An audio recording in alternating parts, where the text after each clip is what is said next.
All right, good morning. Had a great bye week. Our guys get a chance to work on the things that we felt we needed to work on as a team, get a little healthier and in a good spot. The guys got back to work yesterday with a good practice, high energy, very intentional on what the job is that we're up against going into LSU here, and getting a head start on that, whether it be last week or yesterday. So we'll be back at it tomorrow morning, and got an exciting week. Preparing for a good football team. So one update, just want to give because I know I haven't had a chance to, just with the timing of everything. With when we've met Cole Adams with his injury, just an update there. He'll be out for the year. So we had to deal with that, last week, and unfortunately, just because Cole's guy that pours everything into it, had an injury earlier in the season. Honestly, at the time, probably thought that was going to be something more significant as far as the time frame with the first one. Just seeing the effort he put into that first injury, you really found out a lot about who he was as a person, as a player, just a toughness he had. And unfortunately, he had another injury here now, and lower body injury, and so we'll be done with the season here this year. Questions? All right, start with Charlie on the far right. Just with Cole, and you also have Jalen out, just what do you do from a receiver standpoint to kind of, replenish that depth? Yeah, and the season has the flows, right? The guys that are in, the guys that are out. A couple weeks ago, we had multiple guys out with K-Law and Kobe, and that's where Cole got more playing time as well as some others, and so again, unfortunately, we aren't at full strength there, but just much like most of the teams across the country are. So you're shorthanded, but you mix and match, and you continue to find the versatility in guys and put them into spots, and coach them up. And there's a lot of cross training that happens within positions, and receivers one of them. So guys that can play inside and outside both, we're going to utilize them to their fullest potential. But it's always all hands on deck, especially this time of the year. Chase on the far left. What were your thoughts about the edict from the SEC on Friday with the penalties for defenses faking injuries, and how much do you think faking injuries really impacts the integrity of the game? Well, I guess the rules have been the rules, and so just having to find another level of enforcement, I think, and seriousness about it is what's happening here. And so from our end, I already talked to our players, our staff. It doesn't change what we do, because we go about it, and if you are hurt, and you need to stay down, especially if it's substitutions that need to be made.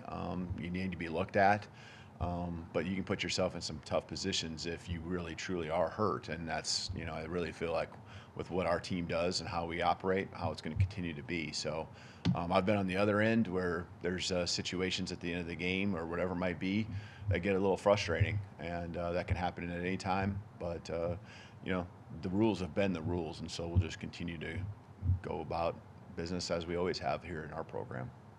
Go Nick, front right. Yeah, now that you know that Cole's out for the year, do you want to have just one punt returner, or how do you want to handle that position moving forward? Yeah, I mean, you will go with who you feel best about. Obviously, we need to continue to always build depth. Said this at the beginning of the year to our special teams, coordinator with Jay Nunez. He does a great job, but also just in developing returners. It isn't just your upperclassmen that you can do it, you have confidence in, but it's also developing younger guys. And you've seen just as much as anyone has that we have younger guys that we've been putting out there with Bach and Ryan. And we need to continue to develop more and more, not just for today, not just for the next couple games or the rest of the season, but also for the future, years to come. And so just over and over, you just can't catch enough kicks, punts, and then all the situations that come along with it, when to field it, when to fair catch it, the communication that happens, just being comfortable back there. It's reps and reps and reps of that. And so we're going to always continue to develop more and more guys. And, kind of who you've been seeing is who we'll start out with Bach and Ryan. But, whether we pick just one or the other, I think there's also pieces with the flow of the game, and just things like that that might dictate, or even a situational call that we want to where we have a certain guy out there. Jump back over to the left to Katie. Nick just talked about the importance of starting fast on the road. Vanderbilt, it was a pick six first offensive possession. Tennessee, 3 and out. So just in general on offense on the road, how important is it to start fast? Then specifically kind of with this game this weekend. Yeah, certainly, and that's something we're always preaching. And unfortunately, as you mentioned in those 2 games, we haven't done that. And there's been a lot of in the Vanderbilt game, I think we quickly got going, had success. You just can't dig yourself a hole, especially given the opponent a momentum in an environment like we're going to see at LSU. So it's critical. We preach it every day. We try to even set up our practice to where we do start fast, whether it's offense or defense. And, we didn't get that done the last 2 road games, as you mentioned. So always an emphasis on that, but really it comes back to not really, the guys are trying. It's just a matter of, doing things that you do well, going out there and executing. Stay on that same row. Let's go to Colin. Hey, Kellen, I'm curious what you've seen out of Elijah Pritchett at right tackle recently. It seems like from our perspective that he's struggled a little bit from that position. How have you seen him kind of handle the last off week, and how comfortable do you feel about the right tackle position right now? Yeah, I think Elijah's got a ton of potential, and a lot of things that he's grown in. There's always the areas, and at this time of the year, there's enough film on someone to where teams attack you certain ways, and whether we're talking about the tackle position or it could be anywhere, defensive back, defensive line.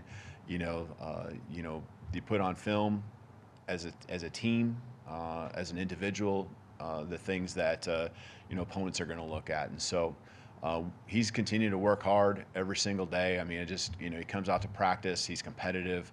I feel like his growth has been kind of proven over the year. I think there's a consistency to him that is higher than what it was at the beginning or even the middle of the season. And, that's what you're looking for. That's all you can ask in your players, is that they continue to grow. They can continue to, improve. And he's doing that. And, we'll continue to help him as coaches. That's our job. All the way back right. Ryan.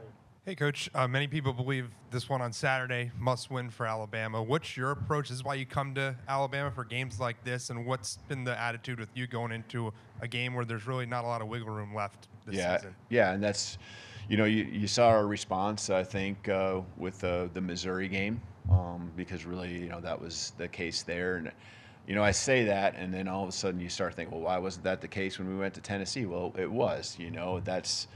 It's just more experiences that you have together, the backs of the wall, there's different things that different teams respond well to, and at least for the first test, and Missouri was at home, we got off to a fast start defensively, did a nice job there, and just continued to apply pressure, I think, offensively.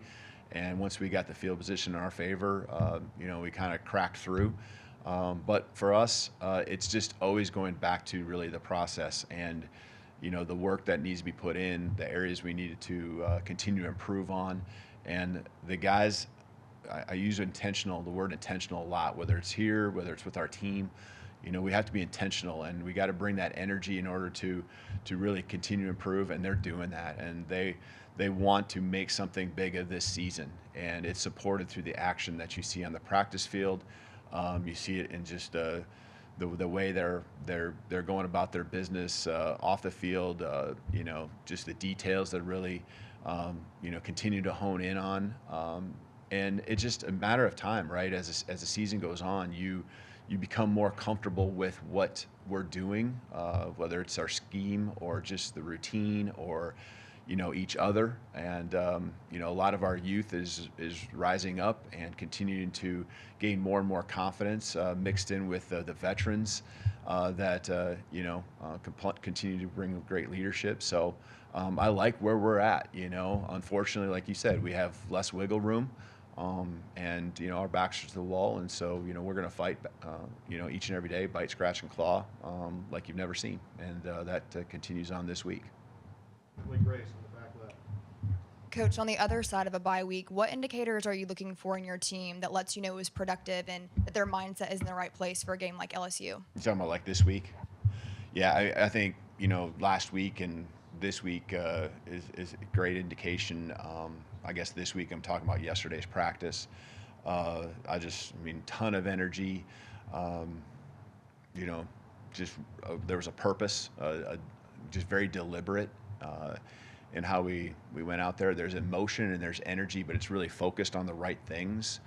And the leaders, what I challenge our team to do is not just have the leaders that have been the leaders step up, but have, at this point, a team full of leaders. We can't have, these freshmen aren't freshmen. The new guys that come into this program aren't just new guys anymore. This is our team, and that's been the message, but really for them to all raise their game as leaders. That means accountability for themselves, ourselves, each individually, and then also bring someone else with you. And that's been the challenge the last couple weeks, and I continue to kind of hone in on that. All right, we're going to finish up with Tony here on the left. What have you seen from Robbie UTS, and how big is his ability to kind of handle some of that dirty work that maybe goes unnoticed on offense? Yeah, and he does some things on special teams too with Robbie. He's just a really versatile guy, becoming more versatile when it comes to special teams and offense. I think he's one of those guys that when you talk about the reps that you've had now in our offense and how we teach things, and just getting used to the locations that we're going to put him as I guess a tight end, but even in a fullback role, the spots that we put him all over on the field, the reps have helped him really develop and grow. And now you see him not just going out there and trying to execute what's on paper and what the play's supposed to be, but he's actually going out there and making plays. I think the first play or early in the game, we went right to him, and just like it was second nature for him, to run the route, to catch the ball, to, get vertical and, run through people like he's used to doing. And he's a guy that our team looks to because he's very just unselfish. Will do whatever it takes for our football team to be successful, and that happens through his effort, happens through his attitude. You can just see it, and he's a pleasure to have on our football team, pleasure to coach.